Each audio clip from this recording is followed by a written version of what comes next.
Innal hamdalillah nahmaduhu wa nasta'inuhu wa nastaghfiruh wa na'udzu billahi min shururi anfusina wa min sayyiati a'malina. May yahdihillahu fala mudilla lahu wa may yudlilhu fala hadiyalah. Asyhadu an la ilaha illallah wa asyhadu anna Muhammadan abduhu wa rasuluh. Allahumma shalli ala Muhammad wa ala ali Muhammad. Ya ayyuhalladzina amanu taqullaha haqqa tuqatih wa la tamutunna illa wa antum muslimun. Subhanaka la ilma lana illa ma 'allamtana innaka antal alimul hakim. Rabbi shrah li sadri wa yassir li amri wahlul 'uqdatam min lisani yafqahu qawli. Amma ba'd. Bapak Ibu sedaya, alhamdulillah kepanggihan malih meskipun suasananya hujan. Sebagai seorang muslim kita langsung ingat tentang kaidah fikih yang masyhur di dalam Islam, ada 40 nih. Di antaranya adalah makana aktsaru fi'lan kana aktsaru fadlan. Makana aktsaru fi'lan, apapun yang pekerjaannya lebih banyak, lebih berat, apapun yang hambatannya lebih berat, maka kana aktsaru fadlan, maka keutamaannya lebih besar. Sampai di sini sangat dipahami Pak Ibu? Berarti ketika kita berangkat dalam kondisi terang sama hujan, besar mana pahalanya? Hujan. Karena kaidahnya seperti itu, bahwa setiap segala sesuatu yang hambatannya lebih besar, cara mengerjakannya lebih sulit, maka pahalanya lebih besar.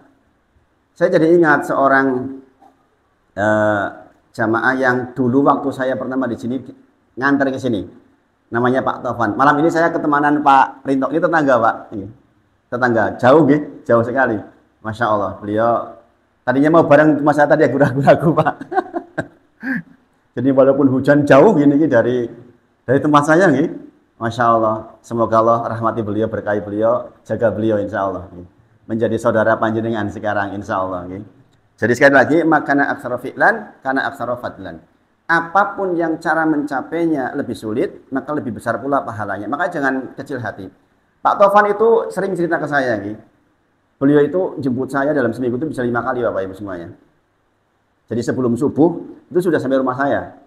Beliau padahal sudah sesepuan, tapi beliau betul-betul berhikmat untuk, kata beliau, saya ingin mencari pahala dengan berhikmat seperti ini.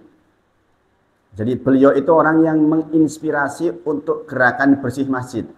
Dia beli 1 mobil untuk bersih masjid beserta dengan kelengkapannya. Karyawan perusahaannya itu diajak untuk bersih masjid. Itu Pak Taufan yang suka ngantar saya ke sini itu, Masya Allah. Jadi ada orang yang sudah banyak berbuat seperti itu. Nah beliau kemarin cerita ketika kebetulan kendaraannya ada hambatan, akhirnya pakai motor. Beliau jarang pakai motor Itu dia cerita ketika hujan seperti ini, dia langsung ingat kalimat ini tentang kaidah fikih ini. Jadi ketika dia merasa kehujanan lagi bawa barang dia mengatakan, dulu Ustadz Wahid pernah menyampaikan, makana aktsaru fi'lan kana aktsaru fadlan. Semua yang cara mencapainya dengan cara yang lebih sulit, maka pahalanya lebih besar. Demikian juga satu riwayat mengatakan, al jaza min jinsil amal. Besarnya pahala bergantung kepada besarnya jenis amal kita. Makanya hajian itu pahalanya besar, nunggunya lama, bayarnya mahal, fisiknya juga harus, meninggalkan keluarga, maka pahalanya besar. Haji mabrur laisa lahu jazaa'un illa jannah. Haji yang mabrur itu pahalanya nggak ada yang lain kecuali surga. Masya Allah. Masya Allah. Kemudian juga di antara kaidah fikih yang lain, bahwa al-yakinu la yuzalu bisak. Ini penting Bapak Ibu. Bahwa yang yakin itu tidak dikalahkan dengan yang ragu-ragu. Jenengan sesepuan, pun wudu jenengan. Teles ora ya? Kaya kurang teles ya iki. Niku ragu-ragu napa yakin? Yakine napa? Pun wudu to yakinnya. Maka ragu-ragu ini enggak mengalahkan yang yakin. Ini untuk menghilangkan penyakit was-was. Penyakitnya orang yang sudah mulai tua. Ngentutup orang yo. Ketua sidik ngeces. Itu namanya was-was. Maka ingatlah kaidah ini bahwa al-yaqinu la yuzalu bisak. Yang yakin itu tidak dikalahkan oleh yang ragu-ragu. Yakinnya sudah wudu kok jenengan. Yakinnya sudah wudu. Adapun koyo ngetut ora ragu-ragu niku. Orang tua biasa udah tahiyat akhir. Duh, kok koyo sithik metu ya. Pernah merasakan kayak gitu? Pernah betul? Maka kalau itu kejadian sama jenengan langsung katakanlah diri sendiri bahwa saya sudah wudu, saya tidak batal. Beda kalau jenengan baru mau sholat. Ya, jenengan sudah wudu tapi kok ragu-ragu banget. Wudune sah apa mboten? Maka jenengan wudu lagi, nggak masalah. Supaya yakin. Tapi nek wis ping-pindho wudu kok isi belum yakin, itu was-was. Karena ada orang mau sholat wudunya 10 kali. Bolak-balik ora rampung-rampung wudu terus. Dan ini penyakit orang soleh, Bapak Ibu. Penyakit itu bisa mematikan, Bapak Ibu semuanya. Saya punya seorang jamaah yang subhanallah diganggu dengan was-was sampai kakinya bengkak karena duduk di belakang itu cebok nggak selesai-selesai. Rasanya kayak belum bersih terus rasanya, subhanallah. Maka ibu-ibu, kalau jangan merasa seperti itu, ingat-ingat kalimat atau kaidah fikih bahwa al-yaqinu, yang yakin itu la yuzalu bisa. Tidak dikalahkan oleh yang ragu-ragu. Nah ini mudah-mudahan bisa menjadi solusi buat jenengan. Maka demikian juga malam hari ini kita ditakdir oleh Allah ada hujan seperti ini justru lebih semangat bagi orang yang tahu. Karena berpahala lebih besar. Nanti kalau sudah lewat bulan Mei, sudah terang lama, kita mau pengen dapat ngaji hujan itu susah. Gitu. Pengen musim hujan. Kadang-kadang begitu. Bagi yang paham. Maka sekali lagi Bapak Ibu semuanya, monggo kita bersyukur dengan sedaya titipan nikmat dari Allah kepada kita, dengan mengubah setiap nikmat menjadi ketaatan kepada Allah Subhanahu wa taala. Bahwa umur jenengan akan ditanyakan oleh Allah untuk apa? Bahwa kesehatan jenengan akan ditanyakan untuk apa? Kita mata bisa melihat akan ditanyakan untuk apa? Mendengar akan ditanyakan dulu untuk mendengar apa? Maka pastikan kita mencatat kitab kita sendiri dengan baik sehingga nanti kalau dibuka kembali di yaumil akhir dalam kondisi yang baik. Saya setiap hari Ahad itu mengajarkan satu kitab judulnya Tamasyakan Negeri Akhirat di salah satu masjid di daerah Taman Tirto, namanya Masjid Al-Fajar. Jadi di situ khusus membahas tentang apa yang terjadi setelah kita mati. Itu kitabnya tebel, masalah 900 halaman. Ini di sana baru sekitar 300 halaman yang dibahas. Masya Allah, itu membahas tentang masalah hal-hal seperti ini. Jadi kita berharap betul setiap nikmat yang Allah titipkan kepada kita betul-betul digunakan efektif untuk beribadah kepada Allah. Sampun ngantos jenengan diparingi nikmat, kok liwat kagem sesuatu yang nggak bermanfaat, itu ruginya luar biasa. Itu ruginya luar biasa. Bapak Ibu semuanya, saya pesani oleh Mas Firman untuk membahas apa yang memang direncanakan kemarin, yaitu tentang masalah fikih kurban, tuntunan kurban. Jadi ini masalah teknis. Kita di minggu lalu sudah belajar sedikit tentang akidah terkait dengan kurban. Apa-apa yang menjadi hikmah di sana dan lain sebagainya. Kita sudah belajar itu. Maka kita malam hari ini sedikit membahas tentang teknisnya. Saya dipesani Mas Firman sampai jam 8 saja. Enten acara nggih? Enten acara. Sampai jam 8 nanti kita selesai. Ini sebenarnya bagian dari kitab yang atau risalah yang dibuat oleh Majelis Tajdid dan Tarjih Muhammadiyah, pimpinan pusat Muhammadiyah. Saya gabungan dengan yang lain. Jadi ini saya tadi dikasih catatan oleh Mas Firman yang bagus sekali ini, susunannya rapi, bisa diambil untuk panduan insya Allah. Adapun hukum nanti kita ambil dari banyak sumber insya Allah. Yang pertama, kurban. Pengertian kurban itu apa? Jadi dengan pada ibadah kurban di sini berapa sapinya Bapak Ibu? 2. Alhamdulillah. Berarti 14 unit, Unit itu 14 orang maksudnya.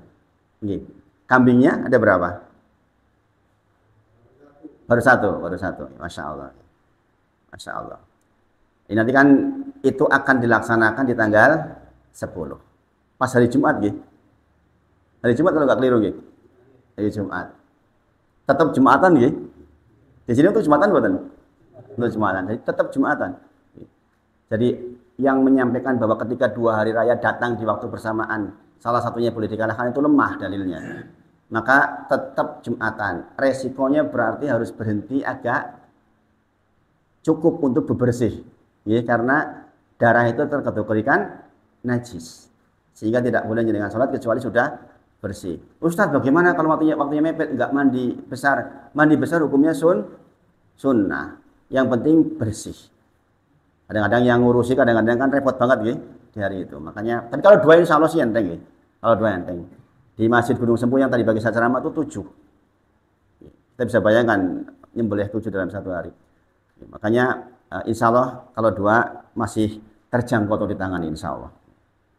Jadi kurban gitu, itu ada beberapa yang perlu kita perhatikan.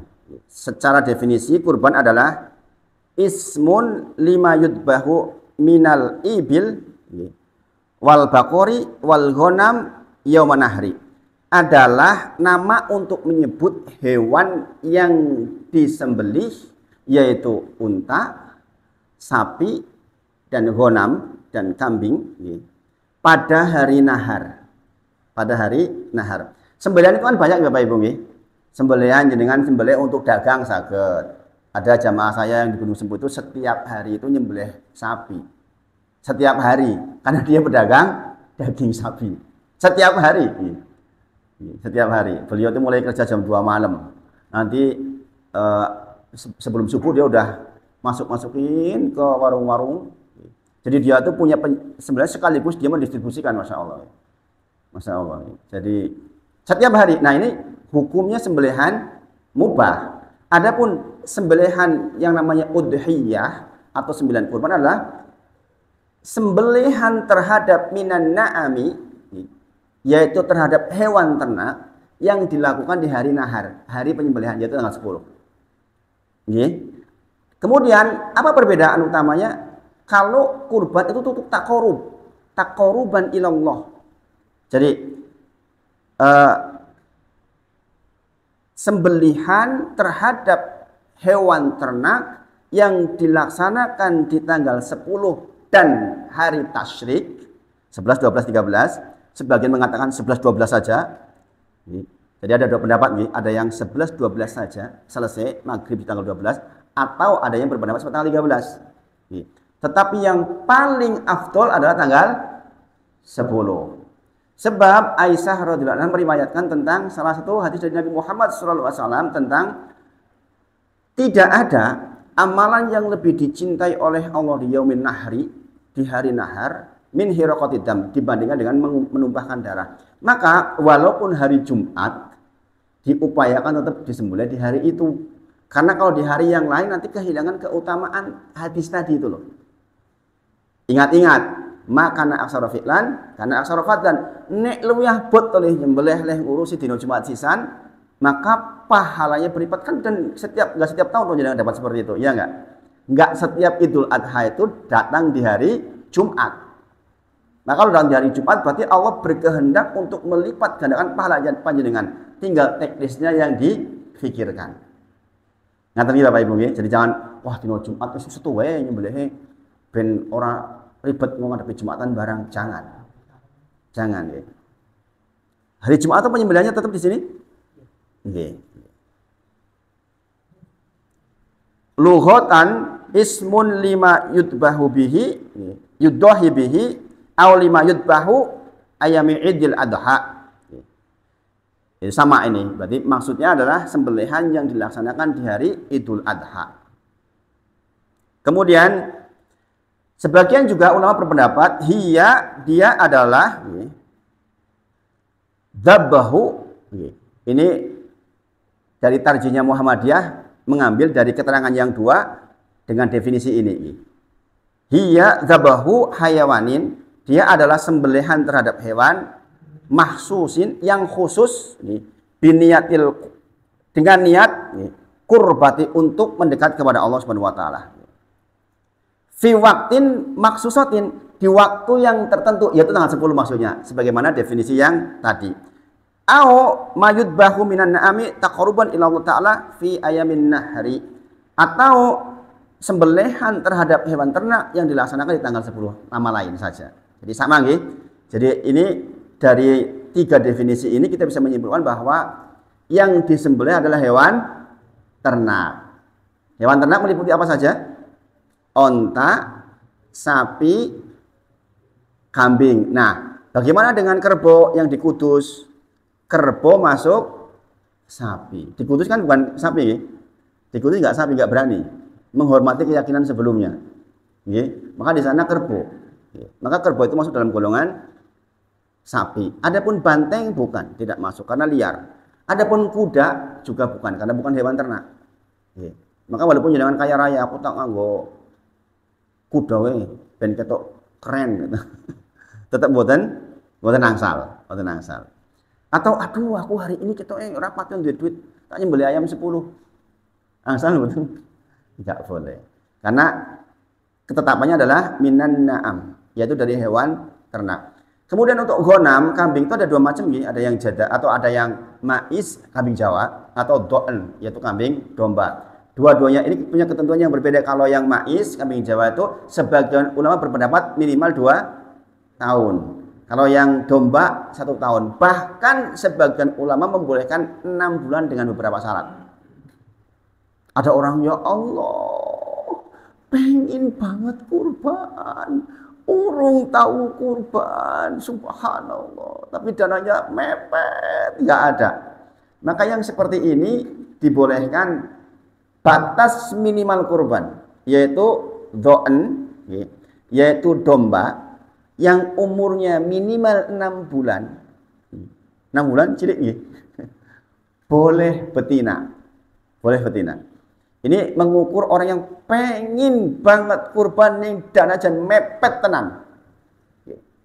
Saya nanya ke teman yang jualan domba itu, berapa harganya domba umur 6 sampai 7 8 bulan betina? Itu sekitar plus minus 800 sampai 900. Sejuta lah. Jadi kalau jenengan punya uang 1 juta plus untuk biayanya katakanlah 100 ribu, 1,1 itu udah bisa sebenarnya. Ini kepaksa banget ya.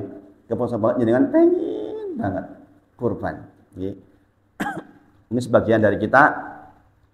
Untuk yang 3,5 juta atau 4 juta agak berat, makanya ada syariat menampung itu maksudnya, menampung itu. Dan itu masuk dalam kategori nanti ketika kita menyebut hukum dari kurban, mangkana lahu sa'atun falam yudohi fala yaqrabana musala. Kata Rasulullah, sing sinten kemamun diparingi kemampuan kok mboten korban, kata Rasulullah, fala yaqrabana musalana. Ojo cerak-cerak kalau tempat salatku. Nah, sekarang yang dimaksud mampu itu mana? Nah, ini mampu secara syariat. Maka kalau kita balik kepada ukuran, sebenarnya mampu itu ya itu tadi. Batas minimalnya ya mungkin 2 juta lah. Kalau di hari itu jenengan punya kemampuan untuk membeli hewan senilai 2 juta, maka jangan dianggap mampu. Jenengan sudah ada untuk makan 4 hari keluarga dan yang ditanggung. Selama tanggal 10, 11, 12, 13 yang sudah ada itu, kemudian punya sisa tabungan senilai 2 juta, berarti jenengan dianggap mampu. Lah itu kan tanggal 10 Ustaz, beli hewan kan butuh waktu. Ya tentu saja ada perkiraan. Perkiraan. Nah ini terkait dengan definisi kurban. Jadi sekali lagi Bapak Ibu semuanya, jenengan berkurban dalam rangka apa? Taqarrub. Taqarruban ilallah. Ada orang menyembelih yang hukumnya haram karena dia dalam rangka taqarrub kepada selain Allah. Ben jembatannya ora rubuh, nyembelih. Itu taqarrub kepada siapa? Taqarrub kepada penunggu jembatan katanya. Gini apa nggih? Masih ada nggak begitu? Masih ada Bapak Ibu. Masih ada, jangan dikira nggak ada, masih ada. Bahkan saya dulu di teknik ya, belajarnya. Ada teman-teman teknik sipil yang dapat tugas keluar luar. Itu masyarakatnya masih meminta ketika bikin jembatan, ya harus, kalau enggak bisa, enggak diizinkan. Subhanallah. Dan jangan tahu yang dipilih itu yang paling gemuk, sing paling ganteng. Itu yang dijadikan tumbal untuk jembatan. Ada kisah ya, ada orang punya kebiasaan seserahan ke Laut Selatan. Mereka nggak berani Bapak Ibu dengan domba yang kurus, nggak berani. Tidak kualat. Bayangin. Untuk taqarrub kepada selain Allah yang jelas syirik, itu jelas itu masuk neraka jahanam kalau dia dengan keyakinan itu mati. Saja orang begitu usahanya.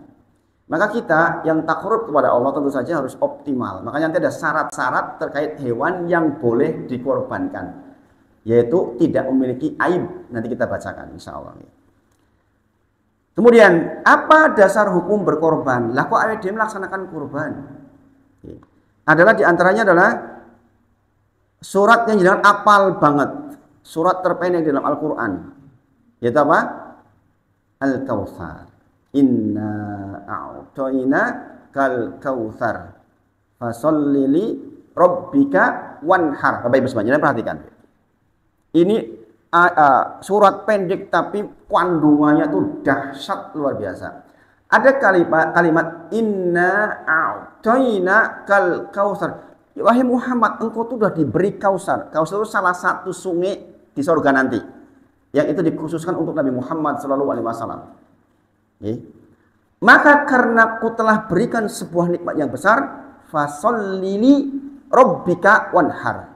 Maka sholatlah dan menyembelihlah karena Allah. Ini perintahnya. Berarti ini amr. Amr itu perintah. Maka sebagian mengatakan hukum wajibnya berkorban berdalil dengan ayat ini, walaupun kita tahu nanti hukumnya adalah sunnah muakkadah, karena ada yang memalingkan. Memalingkan itu sesuatu yang menjadikan orang itu orang wajib, karena ada dalil pemaling. Tapi kalau kita mengambil dalil ini tok, seolah-olah wajib. Makanya ini menjadi dalil wajib. Sebagian ulama kata wajib, bagi yang mampu wajib. Fasholli li rabbika wanhar. Kalau jenengan baca tafsirnya Bapak Ibu, ini menakjubkan. Bentuk syukur panjenengan sebagai manusia yang sudah diberi betapa banyaknya nikmat dari ujung rambut sampai ujung kaki. Nikmat bukan? Nikmat. Nikmat. Orang yang saya kabarkan ke jenengan minggu lalu masuk rumah sakit, sampai hari itu belum keluar, bahkan terakhir belum siuman. Bayangin Bapak Ibu, nikmat yang jenengan terima itu besar sekali. Bisa duduk, bisa melihat, sagedahar itu besar sekali. Makanya di dalam surat Az-Zariyat, surah ke-51 ayat 21 Allah berfirman, wa fi anfusikum afala tubsirun. Lihatlah di dalam diri kalian sendiri. Perhatikan betapa banyak yang harusnya kita sangat syukuri, belum yang dari luar. Belum dari luar Bapak Ibu. Dalam diri kita tuh banyak sekali yang harus kita syukuri. Maka kalimat fasholli li rabbika wanhar, di antara bentuk syukurnya manusia kepada Allah yang paling bagus di antara adalah sholat. Makanya sholat itu menjadi ukuran baik buruknya nanti ketika jenengan dihisab. Sesungguhnya sholat itu adalah yang kali pertama dihisab. Jikalau bagus sholatnya, yang lain bagus. Jikalau buruk sholatnya, yang lain ikut buruk. Sahih. Kita sama-sama tahu itu, dari kecil kita diajari seperti itu. Maka di antara bentuk syukur adalah jenengan menegakkan sholat. Dan bagi yang sudah paham tentu saja memang itu benar. Sholat itu kan kenikmatan luar biasa. Kita nggak bisa pungkiri itu. Bagi yang sudah sangat memahami, saya yakin sholat itu kenikmatan luar biasa. Itulah mengapa di beberapa masjid sangat memperhatikan kualitas imam. Dan saya setuju itu. Jadi kalau jenengan kebetulan bermakmum dengan imam yang Masya Allah, saya sendiri kadang-kadang merasakan Ibu, di beberapa masjid ada yang imamnya Masya Allah, itu sholat itu rasanya tuh ke bawah, kita tuh betul-betul khusyuk, dan sepulang dari sholat itu pengen berbuat baik dan pengen terus berinteraksi dengan Al-Quran. Masya Allah. Makanya penting masjid memikirkan tentang imam, itu penting sekali, karena itu yang akan membawa kepada proses khusyuk. Kemudian sholat adalah bentuk syukur kita kepada Allah secara pribadi, kita kepada Allah. Kemudian di sini ada kalimat wanhar, dan menyembelihlah. Ini perbuatan ibadah apa? Sosial, Ibu. Gini apa nggih? Makanya berulang kali saya sampaikan nih, bahwa di dalam agama ini selalu ke atas baik, ke samping harus baik. Itu harus begitu Bapak Ibu. Selalu begitu. Coba jangan perhatikan bentuk syukur. Fasholli li rabbika wanhar.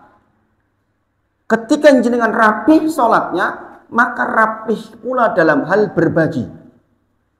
Gini apa nggih Bapak Ibu? Masya Allah. Jadi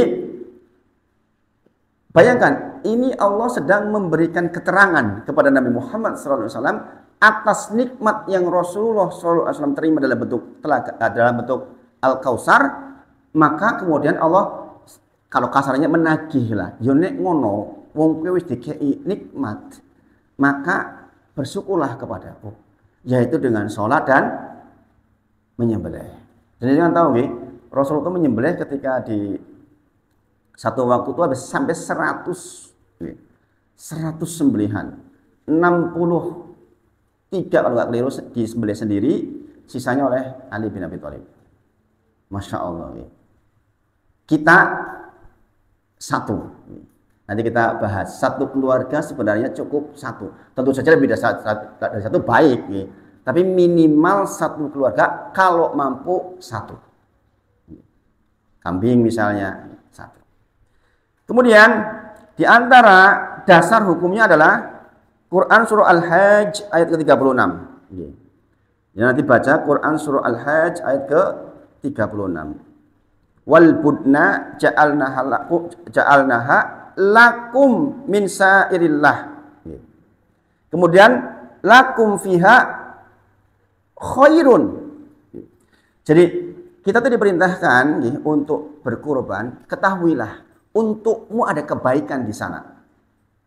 Ini Allah yang menyebut bahwa bagi orang yang berkorban akan dapat banyak kebaikan. Akan banyak. Kalau jangan perhatikan Bapak Ibu semuanya, di beberapa masih saya sampaikan tentang ciri haji mabrur. Ciri haji mabrur. Bayangkan haji mabrur tadi hadiahnya apa? Surga, bayangin. Surga. Berarti jenengan melihat orang di dunia jalan-jalan penduduk surga, ya enggak? Gini Bang. Kata Rasulullah, haji mabrur laisa lahu jazaun ilal jannah. Siapapun dia berhaji kemudian dia mabrur, maka enggak ada yang lain kecuali surga. Berarti kita akan melihat orang itu sebenarnya penduduk surga, ini ngisi melaku-melaku di dunia. Tapi Umar bin Khattab mengatakan apa? Al-wafdu kathir, yang datang hajian tuh banyak. Wal haj qalil, ning sing napa mabrur ki sithik. Paham Bapak Ibu? Jadi pernah enggak melihat wong mulai kaji kok pecicilan enten mboten? Wong mulai kaji rajin yang masjid niku pripun? Ada enggak? Orang pulang haji isi maksiat enten mboten? Ini mboten mabrur niku mabur niku. Mabur bolak-balik. Nggih. Makanya Umar bin Khattab menyebutkan yang namanya orang berkata itu banyak, tapi ya wal haj qalil. Tapi yang benar-benar mabrur itu sedikit. Karena apa? Ini cirinya Bapak Ibu. Salah satunya terkait dengan ini nih. Di antara ciri haji mabrur ketika ditanya kepada Rasul, "Ya Rasulullah, ma hajjal mabrur?" Apa toh haji mabrur itu? Rasul menjawab, "Itta'amu ta'am." Orang yang hajinya mabrur itu gampang meneleh weweh. Paham Bapak Ibu? Ini bahasa Cilacap lomo, sama enggak dengan sini? Lomo itu awean men. Gampang leh ngasih ke orang lain. Di sini dibahasakan it'amu ta'am, yaitu memberi makan. Namanya memberi makan berarti mengeluarkan harta. Wong wis kaji kok ono sedulure susah meneng wae. Bahkan dipinjemi aku ora duit. Subhanallah. Ini dipertanyakan kualitas hajinya. Makanya di sini juga disebutkan bahwa akan ada kebaikan disebabkan karena panjenengan melaksanakan kurban. Lakum fiha khairun. Di dalamnya ada kebaikan-kebaikan yang banyak. Kemudian diperintahkan di sini makanlah sebagian dan sebagian diberikan kepada qoni awal mu'tar. Qoni itu orang yang meminta-minta dan orang yang tidak meminta-minta. Jadi orang yang butuh dan orang yang tidak butuh dalam kasus hewan kurban itu diberi. Makanya pembagiannya nanti sepertiga dimakan sendiri untuk keberkahan. Jadi jenengan bahkan disarankan sunnah jenengan mengkonsumsi sebagian kecuali napa kurban wajib. Nggih. Kalau kurban wajib maka harus dibagikan seluruhnya. Kurban pernikali ya Pak Ibu nggih. Kurban wajib dan kurban sunnah. Kurban wajib apa? Kurban karena panjenengan nadar. Engko nek anakku ketemu di polisi, aku tak korban, nadar jenengan.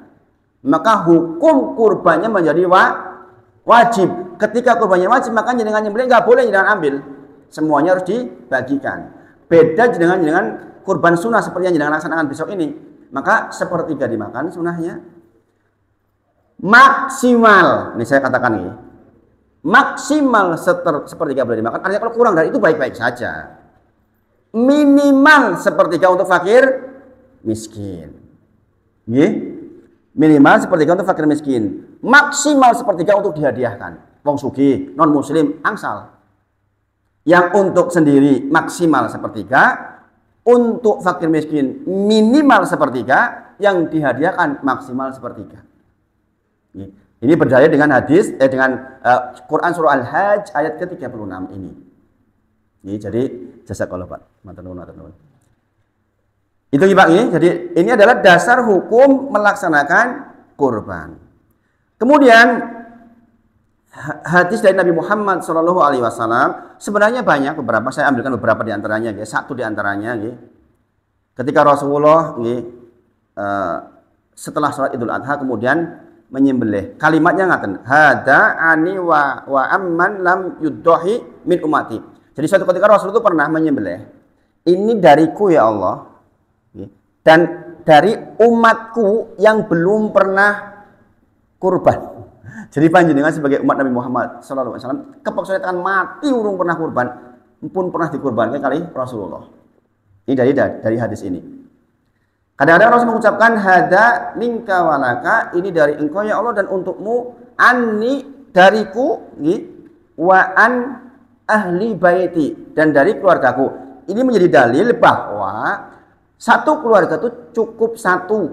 Kalau jenengan memang kemampuannya satu, mau dua boleh, tiga boleh, tapi minimal satu. Maka Bapak Ibu semuanya, di dalam kurban ini ada istilah berserikat, dua macam. Berserikat dalam jumlah dan berserikat dalam pahala. Sekali lagi, saya lambat-lambat supaya jenengan lebih paham. Kurban itu ada dua jenis perserikatan. Maksudnya berserikat itu bareng-bareng ya. Untuk sapi berapa orang bareng-barengnya? Maksimal 7. Wong 6 entuk mboten? Angsal. Wong 5? Aku sugih kok 30 juta wong loro angsal. Angsal, karena berserikatnya maksimal 7. Demikian juga onta, kambing 1. Hanya 1 orang. Nah, berarti kalau berserikat dalam jumlah ada batasannya. Tetapi kalau berserikat dalam pahala, batasannya lebih luas Bapak Ibu. Jangan kepala keluarga Pak Yanto misalnya, cuma menyembelih hewan kurban 1. Tapi pahalanya diniatkan diikutkan untuk seluruh anggota keluarganya. Dalilnya mana tadi itu? Ani dariku ya Allah, wa an ahli baiti, dan dari seluruh anggota keluargaku. Pertanyaan sekarang, siapa yang dianggap anggota keluarga? Adalah orang-orang yang hidup satu atap dengan yang kurban dan menjadi tanggungannya. Walaupun ponaan, jenengan ada ponaan orang Kalimantan, ada anaknya adik jenengan sekolah di Jogja, maka ketika jenengan orang itu ponakan jenengan hidup bersama jenengan, termasuk dalam kategori tadi itu dapat pahala akibat jenengan berkurban. Paham Bapak Ibu? Maka tidak perlu ngaten tahun niki bapak, tahun sesu ibu, enggak perlu seperti itu. Siapa yang punya uang itu yang berkorban. Maksudnya siapa yang punya uang ngaten? Bapak-bapak punya uang pas menjelang kurban 2 juta. Meh melu sapi 4 juta. Ibu punya uang 2 juta sekarang. Sapi katakanlah iurannya berapa? 4 juta. Di sini berapa sapi? 3,5? Atau berapa? 3,8. 4 juta. Sudah dengan biaya operasional nih kok. Sudah. Karena kepanitiaan itu tersendiri. Jadi yang menanggung kegiatan kurban itu sebenarnya sohibul kurbannya. Walaupun sekali lagi di Indonesia mafhum panitia kan butuh digaji ya kerja sosial kan gini apa tidak ada toh dengan upah terhadap yang nguliti, kecuali mungkin jagal diupah bukan? Jagal diupah. Nanti harus dirinci, kita nanti rincikan insya Allah. Sampai mana tadi? Jadi itu satu satu hewan bisa untuk satu keluarga. Ibu rong yuto, bapak rong yuto.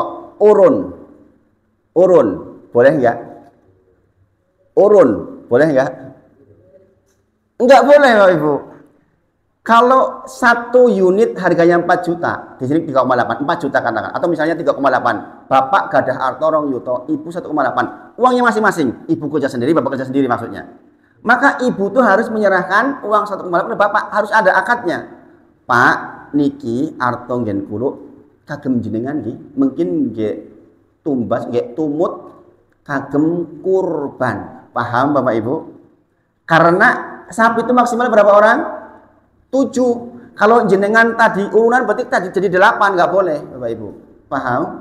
Makanya kalau anak-anak sekolah SD bocah petang puluh ngumpul ke 1 sewuan, berarti petang itu ngetuk kambing ini kurban apa sanes?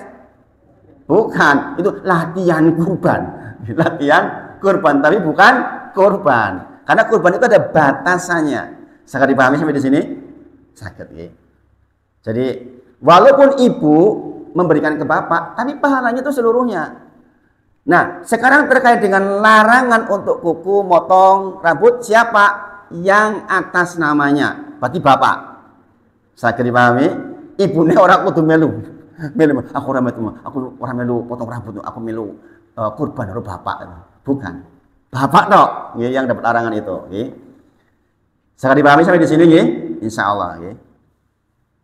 Jadi itu Rasulullah pernah menyembelih untuk dirinya dan seluruh umatnya yang belum pernah kurban. Rasulullah pernah menyembelih untuk dirinya dan untuk anggota keluarganya. Masing-masing ini menjadi dalil yang kita pakai sampai hari ini untuk batasan-batasan di dalam berkurban. Kemudian apa hukum berkurban? Ada 2 pendapat. Di Abu Hanifah, Al-Auza'i, Malik berpendapat wajib. Dari mana pendapat wajibnya? Tadi. Jadi yang berpendapat wajib berdalil dengan fasol lili robbika wanhar, maka sholatlah dan menyembelihlah. Berarti perintah. Hukum asal fikih kalau perintah itu wajib Bapak Ibu. Amr itu identik dengan wajib. Tapi sekali lagi ada dalil pemaling karena Rasulullah bersabda, "Idza ra'aitum hilaladil hijjah." Jikalau panjenengan melihat hilal bulan Dzulhijjah, jenengan isih urip tekan tanggal 1 Dzulhijjah ya. Ini kan Dzulqa'dah nggih. Jenengan kok melihat hilal berarti jenengan masuk tanggal 1 Dzulhijjah. Wa arada ahadukum ayuddahi, kemudian panjenengan berniat berkehendak untuk berkorban, fal yumsik, maka jangan potong rambut kuku. Di sini ada kalimat man aroda, sopo sing pengin. Berarti bukan perintah, bukan amr. Yang namanya pengen kan bisa pengen, bisa ora. Paham Bapak Ibu? Ini menjadi dalil pemaling bahwa hukum korban itu nggak sampai derajat wajib, tapi sunnah. Tetapi sunnahnya sunnah mu'akkadah. Sunnah sing ditekan banget sebab Rasulullah ngendika napa? Nggih. Mangkana lahu sa'atun, barang siapa diberi kemampuan kemudian falam yudohi, kemudian dia nggak mau berkorban, kata Rasulullah, fala yaqrabana musolana, ojo cerak-cerak kalau tempat sholatku. Nah niku, sebagian ulama berpendapat berarti nih ono ki sholatnya ora pati kanggo nih orang nih, gitu. Makanya ini menjadi tercela orang yang mampu kok nggak berkorban. Di kampung-kampung Bapak Ibu masih banyak yang belum sadar begini. Sehingga kadang-kadang satu masjid ono sing korban. Subhanallah. Tempat tinggal saya di Cilacap itu masih seperti itu Bapak Ibu. Hitung jari orang korban Ibu. Suki-suki udah orang korban sebab pendidikannya yang kurang. Sambil diunjuki Bapak Ibu, kita masih ada 10 menit insya Allah. Nanti materi malam hari ini sedapatnya. Jadi sekali lagi, hukum kurban yang disepakati oleh ulama adalah sunnah mu'akkadah. Sunnah yang sangat ditekan dengan berbagai macam pertimbangan. Nah, apa hikmahnya saya nggak sampaikan malam hari ini karena hikmah itu panjang sekali. Yang secara prinsip ada 4. Nanti lain waktu insya Allah. Okay. Kemudian tadi sudah kita bahas binatangnya adalah bahimatul an'am, berdalil dengan Quran surah Al-Hajj ayat 34. Okay. Walikuli ummatin ja'alna mansakan, bahwa kepada setiap umat, jangan perlu tahu Bapak Ibu, Allah itu memang sudah menentukan kepada setiap umat itu diberikan syariat kurban dari dulu. Okay. Kemudian supaya kita mengingat Allah ala ma razaqahum, terhadap apa yang rezeki yang diberikan kepada kita. Memang Bapak Ibu, okay. Jadi jangan itu dikasih rezeki sama Allah itu memang sebagian harus berbagi Bapak Ibu. Makanya Islam itu identik dengan memberi. Okay. Menjadi orang Islam itu harus lomoh. Kalau enggak tuh enggak berhasil Islamnya. Subhanallah. Ngajinya pun suwi banget tapi si pelit, subhanallah. Ngajinya bukan berhasil berarti. Ustadz ya mungkin disalah-salahkan. Min bahimatil an'am, yaitu dari golongan hewan ternak. Kemudian ini diterangkan oleh Allah di dalam Quran surah Al-Hajj ayat ke-34. Nah, apa kriterianya? Nah, saya sebutkan kriterianya adalah yang tidak kena aib. Jadi hewan yang dikurbankan adalah hewan yang tidak mengandung aib. Sebenarnya kata-kata aib atau cacat itu luas banget. Tetapi Rasulullah menyebutkan ada 4. 4 yang paling utama. Kalau kita lihat secara umum ngatakan Bapak Ibu. Coba saya terangkan di waktu yang sempit ini dengan sederhana. Kita melihat beberapa hadis terkait dengan jenis, maka Rasulullah menyebutkan ada yang disebutkan di dalam hadis al-aqron, hewan yang bertanduk lengkap. Sekali lagi, jangan simpulkan dulu nanti karena ada bagian bawahnya saya simpulkan. Kemudian yang samin, yaitu hewan yang gemuk badannya atau berdaging. Jadi sampun ngatos dengan milih sing ora daging ora oke. Makanya betina sama jantan afdol mana? Bergantung. Dagingnya oke endi niku. Makanya di sini ada istilah samin. Kemudian al-amlah, yaitu hewan yang warna putihnya lebih banyak daripada warna hitamnya. Ini juga tidak pokok, tidak sangat pokok. Nah, tapi yang disebut secara khusus oleh Rasulullah dalam hadis yaitu yang ini. Yang pertama adalah hewan yang tidak buta, al-aura. Al-aura itu hewan yang buta salah satu matanya, apalagi keduanya. Enggak boleh ya Bapak Ibu. Pernah kejadian gini di masjid tempat saya tinggal di Timur Diah, nama masjidnya dulu itu. Orang sudah beli kambing, ketika didatangkan itu dalam kondisi sehat Bapak Ibu. Tahu-tahu disimpan di situ, dirawat di situ 4 hari itu matanya kedua-duanya nutup. Buta itu. Diperiksa oleh dokter ternyata buta. Boleh nggak untuk kurban? Nggak boleh Bapak Ibu. Nggak boleh. Jangan kok 1 aja nggak boleh. Sekarang sebagai pembanding, bagi orang yang meyakini, mohon maaf, orang yang masih meyakini Roro Kidul, mohon maaf, kok nyerah ke kambing sing picek wantun boten? Jenengan lah boten percaya Roro Kidul toh. Nih seandainya ada orang tetangga di atau siapa lah, kok meyakini bahwa Roro Kidul itu bisa melakukan sesuatu, kemudian disuruh untuk sembelihan ke sana. Wani mboten sing picek di sembelihan ngirim niku mboten wantun saya gitu. Gini apa nggih? Bayangkan syiar untuk kesyirikan saja begitu. Soalnya meninggal Gusti Allah. Makanya disebut oleh Rasulullah jangannya al-aura, yaitu jangan yang buta matanya. Enggak boleh. Kemudian yang kedua al-marduh, yaitu yang sakit. Siapa yang menentukan hewan itu sakit atau sehat? Dokter hewan. Begitu kok kuyu, maka jangan panggil dokter. Niki sakit buatan Pak dokter. Bukan jenengan yang menentukan, makanya al-maridu al-bayyin mariduha adalah yang sakit, yang sakitnya jelas. Maksudnya jelas itu yang menentukan orang yang berkompeten. Nggih, termasuk al-aura, al-bayyin auraha, yang buta matanya, yang jelas butanya. Makanya yang menentukan jenengan, iki buta apa ora? Yang menentukan Pak dokter hewan. Paham? Bukan jenengan menentukan sendiri nggih, bukan. Karena hadisnya mengatakan begitu. Kemudian al-arja juga sama, al-arja al-bayyin arjuha, yaitu hewan yang jelas pincangnya. Tapi nek niki jenengan saged ngukur. Apa definisi pincang? Dhek bareng-bareng koncone digusah. Hus nang mburi dhewe. Ingkli koncone mlayu kabeh. Niku nang mburi. Oh, kuwi wae sing dikorban kuwi. Nek didol murah, nimbang dol murah niku korban. Ah, ini enggak boleh. Paham Bapak Ibu? Nggih. Kemudian yang terakhir adalah al-kasir, yaitu hewan yang kurus. Nah, tiga yang di atas itu merujuk kepada ini sebenarnya. Buta matanya ora iso mangan enak, akhirnya jadi kurus. Yang sakit ora iso mangan oke, dadi kurus.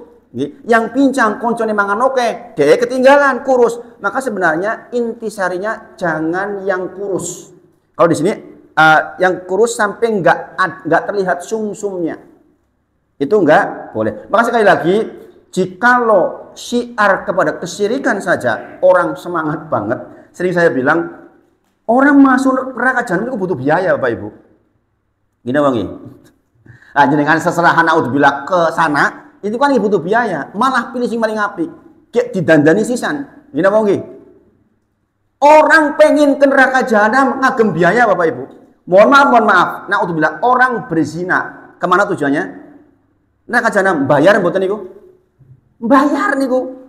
Bayar hotel, bayar wong wedok niku. Makanya kalau kita mau ke surga, nggak modal, lu mau neraka ya modal. Jadi, makanya di antara hikmah dari kurban adalah agar kita itu mewarisi sifat haji mabrur, yaitu it'amu to'am. Karena haji mabrur itu pasti orangnya lomoh, nggak mungkin nggak. Jadi kalau orang pulang haji masih pelit, yakin nggak mabrur, balik lagi coba haji lagi itu. Ada teman saya Ustadz, udah hajian mungkin lebih dari 5 kali. Dia merasa kesok ya kurung mabrur. Balik lagi, subhanallah. Nek dia gratis masalahnya. Bolak-balik ya enteng mawon. Bolak-balik gratis itu. Jadi merasa, wah, hajiku pertama kali mabrur. Ya, balik lagi. Dan dia kalau mau jumroh Aqabah itu jalan kaki dia. Enggak naik bis. Saking tenanane nggih, masyaallah. Nggih. Nah, ini malam hari ini mungkin ini dulu sampai jam 8 karena dengan ada kegiatan. Mudah-mudahan bermanfaat. Masih ada beberapa pertanyaan terkait dengan hewan kurban ini. Di antaranya yang paling urgent adalah urung akikah untuk kurban. Oh, boleh. Boleh. Bapak saya udah meninggal, saya mau kurban untuknya. Boleh enggak? Di mazhab Syafi'i tidak boleh jikalau tidak ada wasiat. Tapi di mazhab lain, di mazhab Hambali khususnya boleh. Boleh. Makanya jenengan dalam kasus seperti ini pakai mazhab Hambali tidak apa-apa. Berarti jenengan kalau bapak dulu nggak wasiat, tapi jenengan pengen berbakti sama orang tua, mau nyembelih untuk orang tua, silahkan. Mudah-mudahan bermanfaat dan mudah-mudahan Allah berkahi sisa umur kita. Kita memohon kepada Allah bagi yang sakit mudah-mudahan disembuhkan, bagi yang ekonominya masih susah diangkat dan dimudahkan, bagi yang bisnisnya belum lancar semoga Allah lancarkan, dan mudah-mudahan sebagaimana doa Rasulullah wal hayata ziyadatan li fi kulli khair. Mudah-mudahan sisa umur kehidupan panjenengan berapapun itu, setahun, 2 tahun, seminggu, sebulan, mudah-mudahan tambahan kebaikan. Ini doa Rasulullah nggih. Wal hayata ziyadatan li fi kulli khair. Jadikan sisa kehidupan saya adalah tambahan kebaikan. Ojo nganti tambah umur ini tambah elek. Kemudian Rasulullah bersabda, wal mauta rohatan li fi kulli sar. Ya Allah, kepeksaannya saya meninggal, jadikan kubur saya adalah istirahat dari berbagai macam keruwetan dunia. Demikian, mudah-mudahan bermanfaat. Langsung ditutup gimana sih? Kita tutup dengan kafaratul majelis. Subhanakallahumma wa bihamdika, asyhadu alla ilaha illa anta, astaghfiruka wa atubu ilaik. Wa akhiru da'wana alhamdulillahirabbil alamin. Assalamualaikum warahmatullahi wabarakatuh.